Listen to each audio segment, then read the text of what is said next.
fantastic this morning. For our listeners who are just tuning in, Dakota is a young transgender teenager from Portage, Indiana, who actually ran for prom queen and came in second place. Dakota, congratulations. You had a beautiful picture on the front page of yesterday's Time and a wonderful article inside the paper about you. Love the picture of you and your little sister. Oh, thank you. Thank you so much. It was definitely the most magical night of my entire life. I am more than grateful. It was just so exciting. So tell us, I read the article about you. Of course, you have been all over the news. You know, this is a national story. It's probably made it a world story about you. Did you ever think that you would become this famous? I honestly had no idea, but I'm more than grateful I have all these open doors and opportunities because I just want to make a positive difference in the world, you know? Well, let's talk about that positive difference in the world because it has had. I'm sure it was difficult. First of all, you've been living your life. You started out as a young boy, and at some point you recognized that you didn't feel comfortable being a boy. So Exactly. tell us about your journey. Well, I definitely went through a lot when I was little, through like bullying, through more self issues, figuring out who I was, hiding who I was until my high school years. And then that was kind of just like my time. I was like, you know what? No more games. I am who I am. This is my only life. And I'm going to live it. I'm going to follow my dreams. And I'm going to do what truly makes me happy, no matter what anyone else has to say about it. Now, you say the bullying, and bullying is a huge issue, and it's probably even a huger issue if you're a young boy who is basically identifying himself internally as a little girl. So a lot of times with bullying, someone might actually become more introverted and decide, you know what, I'm just going to stay away from it, and I'm going to try harder to be a little boy and fit in. Yeah. How did you address this bullying? Well, I would come home. I would tell my mom. I would come home crying sometimes because some words really did hurt me. And then, I'm sorry, I'm kind of a little sick right now. So Oh, if I'm I cough, sorry. I'm sorry. No, that's all right, Dakota. Um, she'd be like, you just can't let them get to you. Stand up for yourself. Defend yourself. So my mom was definitely my backbone. She supported me through everything, and I'm so thankful to have such an amazing woman like her in my life to lead me in a good path. Well, that's wonderful, and I definitely applaud your mom because not all parents are as supportive when their child is coming out, Yeah, yeah, basically. yeah. So your mom is Dawn York, and she's your biggest supporter. What about your dad? Oh, my dad, because he adopted me when him and my mom got married, so then I got his last name and everything. And ever since day one, he's wanted me to be happy, successful. He doesn't care about anything else. He loves me for me, and it's always been like that ever since he came into my life. He's so supportive, so loving, so grateful to have two parents like that. It's amazing. That is truly amazing because this is not always the case that parents would be supportive. Sometimes they will be sending you to some type of boot camp I to, know. Some try and people are change like you. that, and it tears my heart up, and my heart goes out to them. So let's talk about the high school years, and now you're identifying totally as a transgender youth. Your name Dakota could have been uh, unisex because Dakota could fit a Yes. guy or a girl, so you had the perfect name. I love it. So tell us about high school, and then you're deciding to run for prom queen. Well, ever since I was just a little toddler, I've always wanted to run for prom queen, like in the movies. Like, it always just got my attention.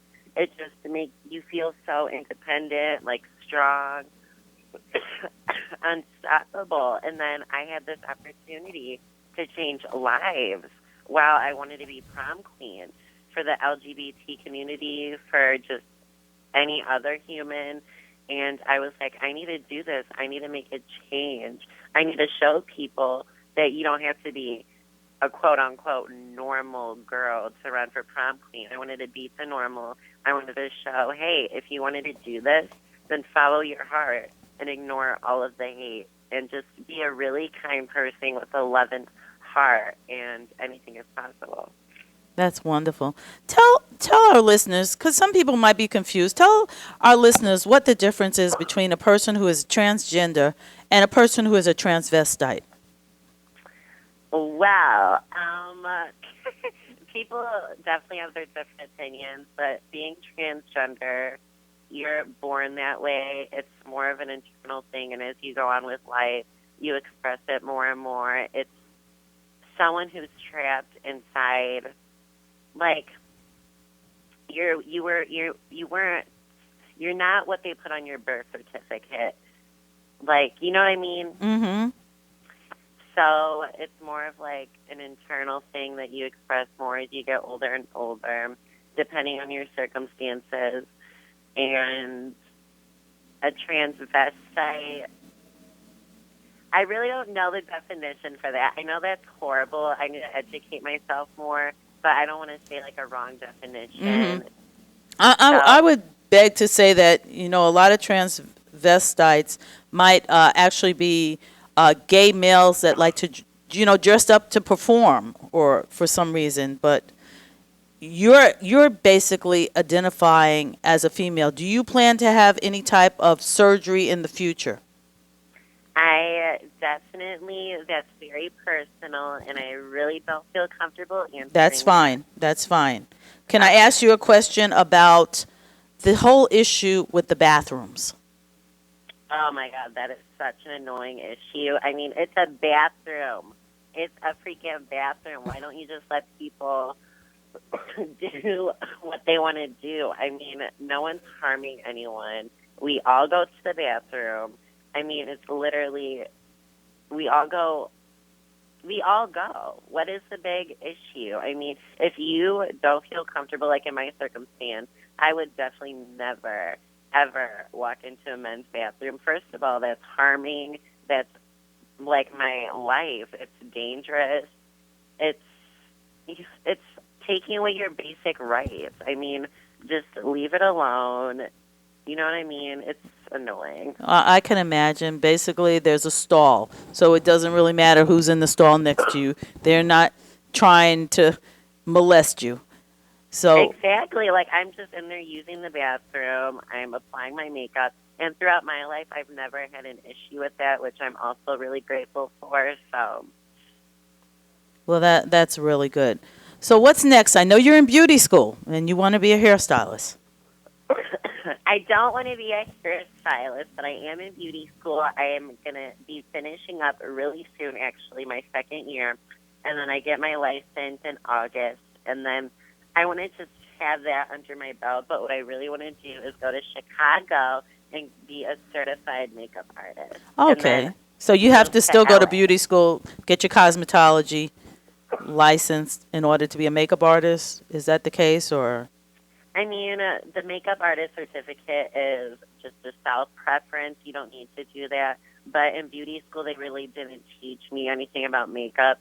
So I want to go to a makeup school and get certified. Well, seeing your pictures, and you just mentioned yourself that you put on your makeup. So how did you learn how to put your makeup on? Did you look at videos? Did you look at your mom? Did you just try different things until you found what fit you best?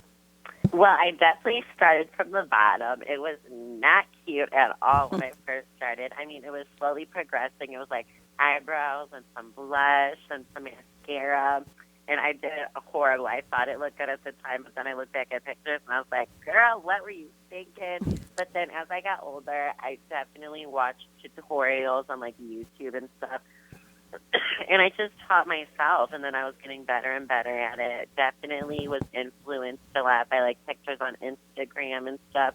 But I definitely feel like you're born with a gift, because I was really creative. I still am really creative, and so I feel like you definitely have to be creative. Okay, so you were creative with yourself, and now you hope for your future to be actually creative with other individuals doing their makeup. Amen. All right. Tell us about your little sister. Oh, that little. She obviously is a pain in my butt sometimes, but I love her to death. I couldn't picture my life without her. And her being little as she is now, I'm so happy with how open she is. And I want to be that influence in her life because I definitely don't want her dealing with the bullies in a negative way. I don't want her to come home crying or anything. I want to lead her in a good path.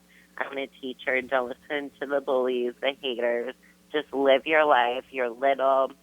I swear nothing matters. Just do what makes you happy. I just want to be there for her, you know what I mean? Right. How old is she? She's 7. So you have a 7-year-old sister who totally accepts you as you are. A lot of people, this is an issue that they don't even share with their children, that they're totally unaware of. What is it like for your sister when she goes to school and she comes home? I mean, because she goes to the school that I used to go to, so they know that she's my little sister. And nothing bad happens. I mean, she'll Great. just talk about me sometimes. Like, she takes pictures of me and videos, and she's like, look at my sister. Like, she's really supportive, and she's only 7 years old, so I'm just really happy. That's wonderful. Well, Dakota, what would you like to share with other transgender youth or other youth who are in the LGBT community that are struggling with their identity? Well, listen to me, guys. Do not let anybody discourage you for following your dreams, your goals, your heart. Live your life to the fullest. We're all going to die one day, and you don't want to regret anything. Just be who you are genuinely inside and out, and you'll have the best life ever. I promise you that. Well, Dakota, I want to really thank you for coming on WJOB this morning and sharing your story with our listeners. A lot of people are basically not knowledgeable about this issue, and so they make comments that are usually rude and derogatory. And so I think that people, through education and learning and meeting individuals such as yourself, will have a better understanding of what it's like to be a transgender youth, or for those out there who are maybe a gay or lesbian. You know, everyone deals with a struggle and an issue, and the main issue that they deal with is people accepting them. So I appreciate you, and I appreciate the people in your life who have accepted you for who you are. Of course, of course. Thank you so much. It means everything to me. You take care, Dakota, and one day we hope to get you here in the studio. Of course, I would love to come down. I hope you have the best day ever. Thanks for having me. You're welcome. Take care.